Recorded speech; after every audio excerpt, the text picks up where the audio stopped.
사랑하는 애청자 여러분, 한 주일 동안 안녕하셨습니까?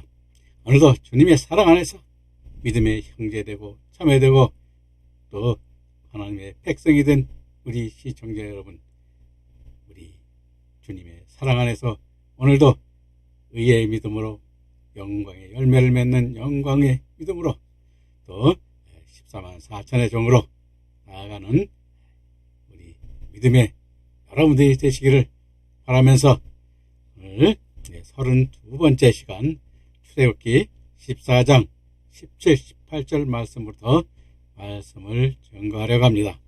오늘도 주님의 사랑 안에서 하나님께서 주시는 그러한 생명과 즉 하나님께서 예수님을 통하여 우리에게 주시는 생명과를 받아 먹어 부활의 영광에 이른 우리 생명들, 여러분 형제들, 이제 복된 믿음 안에 서셔서 오늘도 복된 자로 서시기를 바랍니다.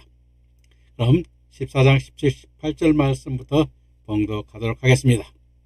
내가 애굽 사람들의 마음을 강팍게 할 것인즉 그들이 그 뒤를 따라 들어갈 것이라.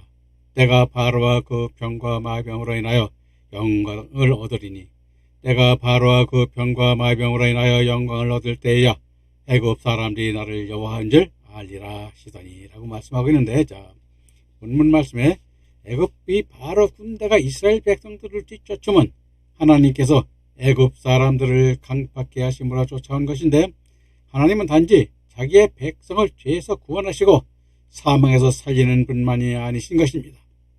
즉 바로가 이스라엘 백성을 죽이려고 하니까 건지신 것도 아닌 것입니다. 하나님께서 애굽 백성들을 강팍게 하신 것은 이스라엘 백성들의 믿음을 더욱 강건케 하기 위하여 역사하시고 있는 것입니다. 창세기 2장 17절 18절 말씀에 아담과 하와가 선악을 알게 하는 나무의 실과를 따먹고 사망에 이르니까 어쩔 수 없이 급히 지옥에서 건져내신 것이 아니라 미리 영원한 구원을 예비하시고 사망 권세자인 마귀를 통하여 지옥의 심판 아래 떨어지는 경험을 하게 하여 다시는 자신의 의를 나타내지 않고 하나님의 의로만 사는 자로 세우기 위한 역사를 이루셨듯이 이스라엘 백성들 또한 한 애굽 백성을 통하여 믿음을 더욱 온전케 하는 도구로 사용하고 또 온전한 하나님의 아들로 세우기 위한 하나님의 사랑의 역사인 것입니다. 따라서 이사야서 15장 22절에 이르시되 너희를 위로하는 자는 곧 나이니라. 너는 어떠한 자이기에 죽을 사람을 두려워하며 풀같이 될 사람의 아들을 두려워하느냐 말씀하시고 있는데, 즉 하나님께서 이스라엘 너희를 붙잡고 지팡이로 쓰고 있는데 어찌 너희가 죽을 자를 두려워하며 학대하는 자의 학대와 분노하는 자의 분노를 두려워하느냐. 그들은 시체나 마찬가지이므로 두려워할 필요가 없는 것이라고 우리에게 표현하고 있는 것입니다. 그리고 애굽의 바로와 그 군대는 시체로 곧 죽은 자와 같은 자들입니다. 왜냐하면 하나님께서 강팍하게 하여 죽을 자들을 나타내기 때문입니다. 그러나 이스라엘 백성들은 영적 눈으로 보지 못하기 때문에 다만 앞에는 홍해바다요 뒤에는 애굽의 바로의 군대가 쫓아오므로 진퇴양난인 것입니다. 하지만 영적 눈으로 보면 기뻐해야 하는 것입니다. 분명 애굽의 군대는 죽은 자들로 하나님께서 미리 말씀하여 주셨듯이 그들이 뒤쫓아오면 하나님의 자녀들을 온전케 하여 구원함으로써 하나님께 영광이 낫되어 그 이름으로 영광받도록 하기 위하여 하나님이 뒤쫓게 하신 역사인 것입니다. 그러므로 우리가 하나님께서 예수님을 통하여 우리에게 주신 그 생명과를 먹은 그러한 자들은 주님의 사랑 안에서 안식하는 그러한 믿음의 사람이 되어야 되는 것입니다. 안식하는 믿음, 어떤 믿음이라고 그랬습니까? 그렇죠. 우리 육신의 죽음을 두려워하지 않습니다. 왜냐하면 우리 육신은 비록 죽지만 우리의 영은 어떻게 되겠습니까? 하나님께서 예수님을 통하여 부활을 보여주셨듯이 우리도 부활하여 하나님 나라에서 하나님의 아들로, 하나님의 백성으로, 하나님의 자녀로 하나님께서 이끌어 주시고 열매 맺은 대로 상급과 기업을 주셔서 하늘나라에서 영생하는 생명으로 우리를 살게 하시기 것이기 때문인 것입니다. 그래서 여러분들도 잘 아시다시피 베드로 사도는 어떻게 됐습니까? 사도행전에서 착고를 찾죠. 어떤 착고를 찾습니까? 착고라는 게 뭡니까? 바로 쇠로 하던 발목을 묶어놓는 그러한 착고를 차고, 그 다음에 여러분들이 말하면 처음으로 야고보 사도가 사형을 당하고 죽었고, 그 다음 차례로 이제 베드로가 불려나가 죽을 차례가 되었지만 편히 잠잔다고 말하고 있습니다. 왜? 그는 죽은 생명이 아니라 산 생명이므로 육신의 죽음을 그렇게 우리가 두려워하지 아니하고 그렇게 하늘의 백성 하나님께서 부르실 것을 기뻐함으로 잠을 잘 수 있었듯이 우리도 이제는 그러한 믿음에 있을 때 안식하는 믿음의 사람이 되는 것입니다. 그러므로 우리도 이와 같이 애굽의 세상에 어떠한 두려운 그러한 세상의 두려움을 우리도 이제는 두려워할 필요가 없는 것입니다. 왜냐하면 그 두려움으로 우리는 그 더 좋은 부활을 통하여 하나님께 영광을 나타내고, 하나님의 영광을 나타내면서 우리는 바로 어떻게 되겠습니까? 하늘나라의 하나님의 백성으로 영원한 생명을 누리는 그러한 자들이 믿음의 아들들이 되었기 때문에 두려워할 필요가 없다고 이와 같이 성경은 말하고 있습니다. 그래서 우리는 그 안식하는 믿음 안에서 여러분 복된 하나님 말씀 안에서 복을 누리는 여러분들이 되어야 됨을 이 성경을 말씀하고 있습니다. 그래서 우리는 그와 같은 것을 두려워할 필요가 없음을 우리가 여기서 깨닫게 되는 것입니다. 그다음에 이어서 14장 19절부터 20절 말씀을 보도록 하겠습니다. 이스라엘 진 앞에 행하던 하나님의 사자가 옮겨 그 뒤로 행하며 구름 기둥도 앞에서 그 뒤로 옮겨 애굽진과 이스라엘 진 사이에 이르러서니 저편은 구름과 암흑이 있고 이편은 밤이 광명하므로 밤새도록 저편이 이편에 가까이 못하였더라 라고 말씀하고 있는데, 자, 구름 기둥을 사이에 두고 애굽진과 이스라엘진이 섰다고 하는데, 애굽진은 흑암이요 이스라엘진은 광명의 진으로, 즉 어두움에서 우리를 일반적으로 빛으로 나오는 것이 상례인 것입니다. 그런데 어둠에서 빛으로 나오지 못하니 이것이 비밀이요 신기할 일이 되는 것입니다. 즉 요한복음 3장 19, 21절에 그 정죄는 이것이니 곧 빛이 세상에 왔을 때 사람들이 자기 행위가 악함으로 빛보다 어둠을 더 사랑한 것이니라. 악을 행하는 자마다 빛을 미워하며 빛으로 오지 아니하나니 이는 그 행위가 드러날까 함이요 진리를 쫓는 자는 빛으로 오나니 이는 그 행위가 하나님 안에서 행한 것임을 나타내려 함이라 하시니라 말씀하고 있는데, 즉 애굽인들은 악을 쫓는 자들이요 이스라엘 백성들은 진리인 선을 쫓는 자들로, 애굽인들은 빛으로 나오면 자신들의 악함이 드러날까 두려워 빛으로 나오지 못하는 것이며, 마귀는 계속하여 악을 드러내지 않기 위하여 어둠에 자신을 숨기려 함으로 빛으로 나오지 못하게 되는 것입니다. 그러나 진리의 빛이신 성령은 어둠과 잘못된 믿음을 다 드러내어 회개시켜 진리인 생명의 말씀과 하나님이 사랑 안에서 끊어버리게 하시고 점점 더 밝은 빛으로 비치는 역사를 하는 것입니다. 그러므로 어둠이 빛으로 가까이 하지 못하는 것입니다. 그래서 오늘 우리들도 마찬가지입니다. 세상의 범죄자들이 언제 범죄를 많이 합니까? 낮에 합니까? 밤에 합니까? 밤에 하는 것이죠. 그래서 우리가 이와 같이 진리의 빛이 있는 자들, 그 빛을 좋아하죠. 그래서 어둠은 그러한 어둠을 좋아하고 우리가 이와 같이 함으로써 우리 여러분들 하잖아, 빛을 역사로 빛으로 나와 주님 앞에서 그 빛으로 사는 삶을 살아야 됨을 여기서 또 말씀하고 있는 것입니다. 그리고 이어서 14장 21절 23절 말씀을 보면 모세가 바다로 손을 내어 미인데 여호와께서 큰 동풍으로 밤새도록 바닷물을 물러가게 하시니 물이 갈라져 바다가 마른 땅이 된지라. 이스라엘 자손이 바다 가운데 육지로 행하고 물은 그들의 좌우 벽이 되니 애굽 사람들과 바로의 말들 병거들과 그 마병들이 다 그 뒤를 쫓아 바다 가운데로 들어오는지라 라고 말씀하고 있는데, 자, 이것은 뭐냐면 하나님께서 홍해바다를 걸으신 그러한 역사를 우리에게 어떤 역사인가를 우리에게 말씀해서 깨닫게 하는 말씀인 것이죠. 자, 여호와께서 큰 동풍으로 물이 갈라져 바다가 마른 땅이 되게 하셨다 하였는데요. 이스라엘 백성들은 육지와 같은 바닷속으로 선뜻 들어서지 못하였습니다. 왜냐하면 물벽이 언제 허물을지 모르니까 두려워 홍해 바다를 건너지 못하고 머뭇거리고 있습니다. 그런데 하나님께서 건너시게 하고 있습니다. 어떻게 건너게 하십니까?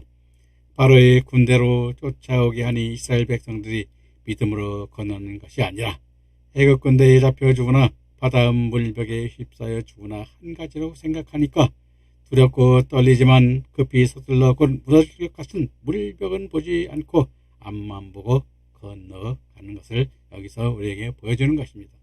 즉 요한복음 6장 17절 21절에도 제자들이 가버나움으로 배를 타고 갈 때에 큰 바람이 일어 파도가 일어나자 제자들은 두려워 더 빨리 노를 저어 가려던 땅에 빨리 갔음을 기록하고 있습니다. 이스라엘 백성들은 좌우로 치우치지 않고 하나님께 인도하시는 가나안 땅으로 더 빨리 가게 하기 위한 것입니다.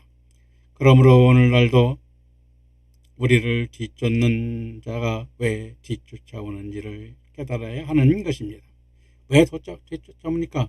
그렇습니다. 우리가 하나님의 말씀, 하나님께서 이루고자 하시는 그 역사 안에 우리가 더 빨리 가도록 성경 말씀을 보면서 창세기부터 요한계시록까지 빨리 깨달아 보면서 더 좋은 부활의 믿음으로 나아가게 하기 위한 그러한 역사를 여기서 그와 같이 표현하고 있는 것입니다. 그리고 14장 24절부터 25절 말씀 이어서 보도록 하겠습니다. 새벽에 여호와께서 구름 기운 가운데서 애굽 군대를 보시고 그 군대를 어지럽게 하시며 그 병거 바퀴를 벗겨서 달리기에 흉난하게 하시니 애굽 사람들이 가로되 이스라엘 앞에서 우리가 도망하자. 여호와가 그들을 위하여 싸워 애굽 사람을 치는지라 라고 말씀하고 있습니다. 자, 새벽에 여호와께서 애굽 군대를 보시고 그 군대를 어지럽게 하셨다는 히브리어 와야함은 교란하다, 혼란하게 하다는 의미로, 즉 무엇을 어떻게 해야 할지를 모르게 정신을 빼놓은 것을 우리에게 보여주는 것입니다. 그리고 25절에 그 병거 바퀴를 벗겨서 달리기에 극난하게 하시니에 바퀴를 벗겨서인 히브리어 와야사르는 전차의 바퀴를 훼손하거나 빼어놓은 것과 같게 함을 뜻하는 것이요, 극난하게 하시니에 비크 베두트는 병거가 무거운 짐을 실은 것 같이 힘겹게 움직이는 상태를 나타낸 표현인 것입니다. 그래서 이와 같이 힘들게 하는 거죠.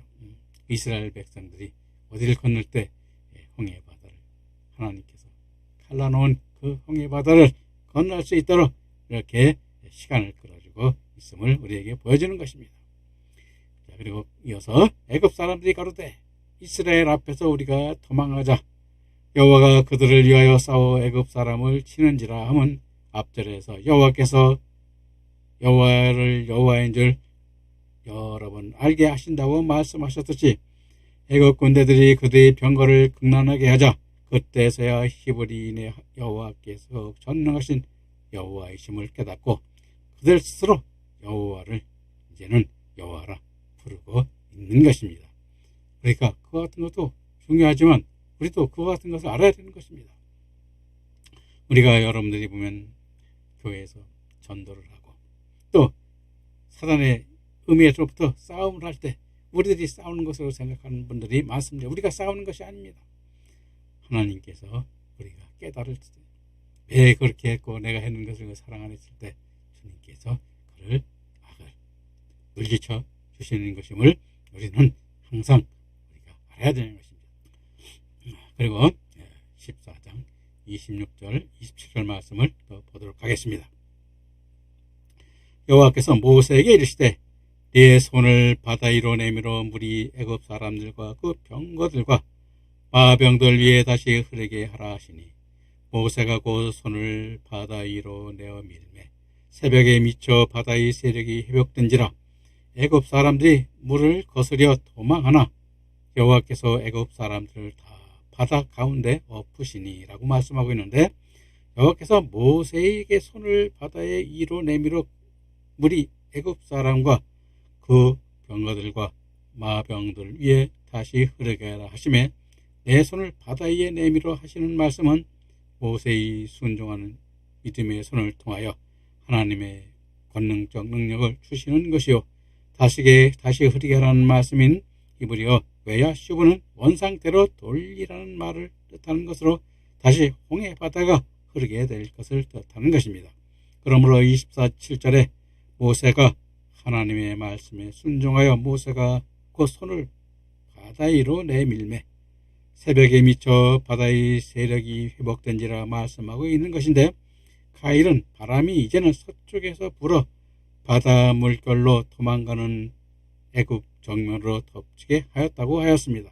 즉 이는 애굽 군대 사람들을 바다 가운데서 엎으신 것으로 창세기 17장 17절부터 20절에 노아로 방주를 만들게 하시어 세상을 홍수로 심판하심을 연상케 하는 것인데, 역사학자 유세비우스는 아르타파누스의 책을 이용하여 홍해 사건 후 멤피스의 제사장들이 모세를 가리켜 그는 만조와 간조에 대하여 능한 자라 하였다 합니다.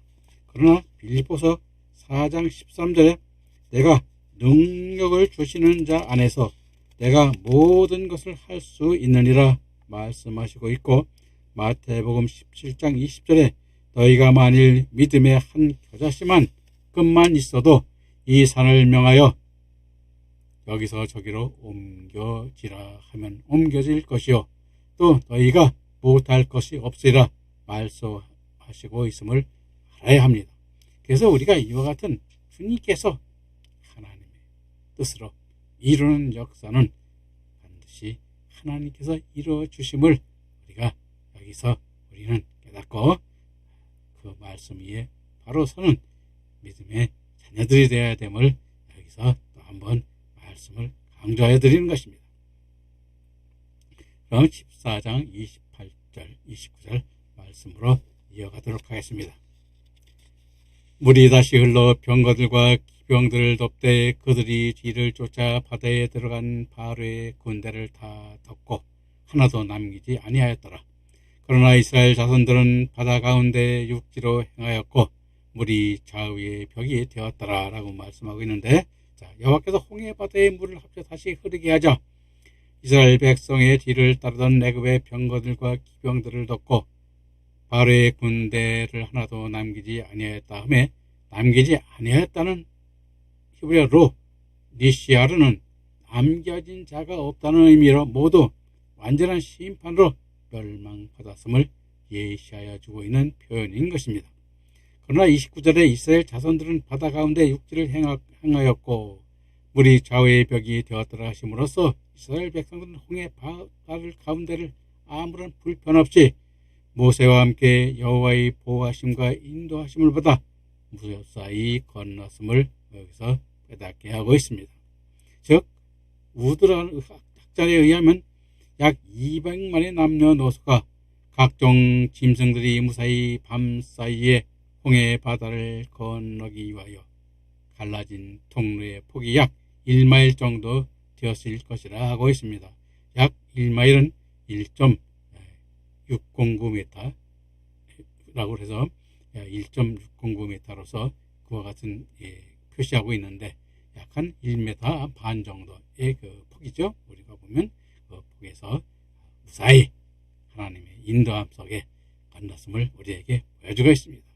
이와 같이 오늘 우리들도 하나님께서 보시는 그 열어주신 길로 말씀을 따라 가면은 모든 일이 하나님의 뜻 안에서 하나님의 뜻으로 이루는 역사를 보고 그 길을 갈 수 있음을 우리도 여기서 깨달아야 되는 것입니다. 그럼 14장 30절, 31절 말씀 이어가도록 하겠습니다. 그날에 여호와께서 이같이 이스라엘을 애굽 사람의 손에서 구하시매 이스라엘이 바닷가의 애굽 사람의 시체를 보았더라. 이스라엘이 여호와께서 애굽 사람들에게 베푸신 큰 일을 보았으므로 백성이 여호와를 경외하며 여호와와 그 종 모세를 믿었더라 라고 말씀하고 있는데, 자, 그날에 여호와께서 이같이 이스라엘을 애굽 사람의 손에서 구원하심의 그날에는 우리가 히브리어 파이옴 하우로, 즉 이스라엘 백성을 뒤쫓던 애굽의 대적들을 홍해 바다에서 멸망시킨 날이며 하나님께서 하나님의 권능으로 이스라엘 백성을 구원하신 날의 의미도 같은 뜻을 해서 이와 같이 그 날을 이렇게 그날로 우리가 표현하고 있는 것입니다. 그리고 애굽 사람의 손에서 구원하심의 히브리어 마요샤는 그 어떤 고통이나 구속으로부터 해방된다는 뜻에서 보다 넓은 의미의 뜻으로 확대된 것이 구원의 의미로, 즉 여호와 하나님께서 이스라엘 자손들을 애굽 사람들의 속박에서 완전히 구원하셨음을 확실히 강조해 나타내기 위하여 사역형으로 밝히고 있는 것입니다. 그리고 이스라엘이 바닷가에 애굽 사람의 시체를 보았더라 하면 바닷물에 빠져 죽은 애굽 군인들과 병장기들이 홍해 동쪽 해변으로 수없이 밀려 내려왔음을 보여주는 것입니다. 그러나 애굽의 바로왕은 그때 죽지 않았던 것으로 보여집니다. 왜냐하면 애굽의 역사 사적에 20년가량도 바로의 기록이 나타나기 때문입니다. 그리고 AD 1898년 고고 성서학자 로렛에 의하면 그의 미이라가 애굽의 왕묘 골짜기에서 발견되었기 때문이기도 한 것입니다. 그리고 31절에 보면 이스라엘이 여호와께 애굽 사람들에게 베푸신 큰 일을 보았으므로 하며 여호와께서 애굽 사람에게 베푸신 큰 일인 우리가 히브리어 하야드 게돌라는 직역하면 그 큰 손이라는 의미로 손은 신명기 8장 17절에 힘을 상징하여 나타내는데, 본문에서는 여호와께서 이스라엘 자손을 출애굽시키기 위하여 베푸신 놀라운 하나님의 권능의 힘을 말하는 것입니다. 그러므로 이스라엘이 여호와께서 베푸신 큰 일을 보았다는 것은 하나님이 행하시는 권능의 놀라운 힘의 능력을 목격하였음을 우리에게 보여주는 것입니다.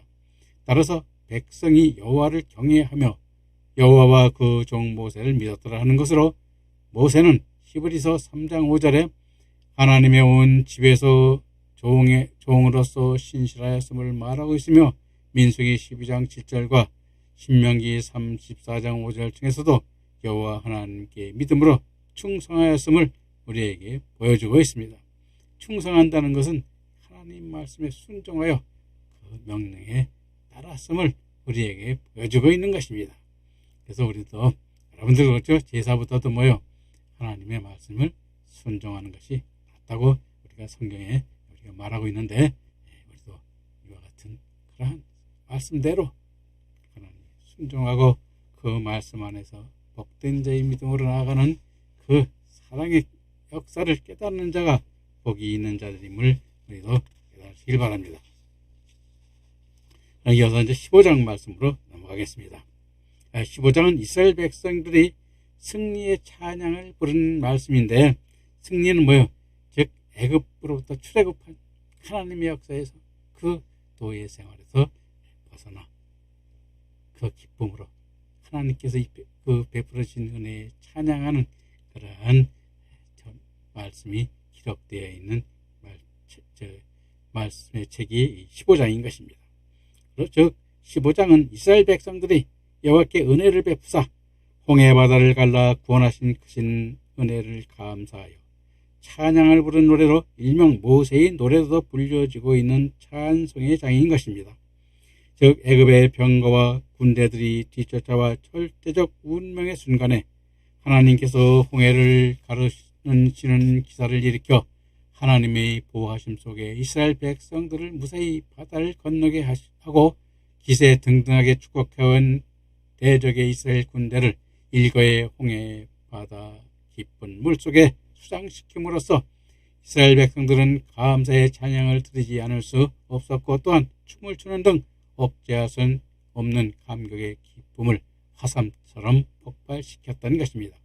오늘 이 말씀을 본 오늘 우리 독자들도 시편 71편 7절 8절에 나는 무리에게 이상함이 되었사오나 주는 나의 견고한 피난처시오니 주를 찬송함과 주께 영광 돌림이 종일토록 내 입에 가득하리다 하고 찬양한 다윗 왕과 같이 어제와 오늘도 은혜를 베푸신 하나님께 대한 확고한 믿음으로 내일을 향한 힘찬 출발의 믿음의 원동력이 되게 하여서 우리도 그와 같이 하나님을 기쁨으로, 더 큰 기쁨, 그렇죠? 더 좋은 부활을 하는 기쁨으로 하나님을 찬양하고 경배해 드리는 우리 믿음의 여러분들이 되시기를 축원드리면서 오늘 5장 15장 1절 말씀을 모두 이어가도록 하겠습니다.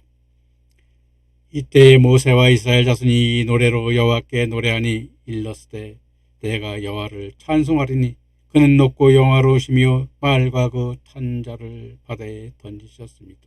그 말씀하고 있는데, 이때 모세와 이스라엘 자손이 노래로 여호와께 노래하니에, 이때는 여호와께서 모세와 이스라엘 자손을 위하여 애굽의 바로 왕의 군대를 홍해 바다의 가운데 수장시키고 구원한 받은 때를 말하며, 이스라엘 자손들이 그 노래로 여호와께 노래하니 하매, 이 노래는 우리가 히브리어 하시라 하조트로, 즉 출애굽기 15장 1절부터 18절에 보면 찬양을 말하고 있는 것으로 모세가 선창을 하고 이스라엘 자손을 따라 부르는 것으로 추측하고 있는데, 이는 십계명이나 하나님의 법을 낭독하는 때에도 사용된 방법이기도 하였습니다.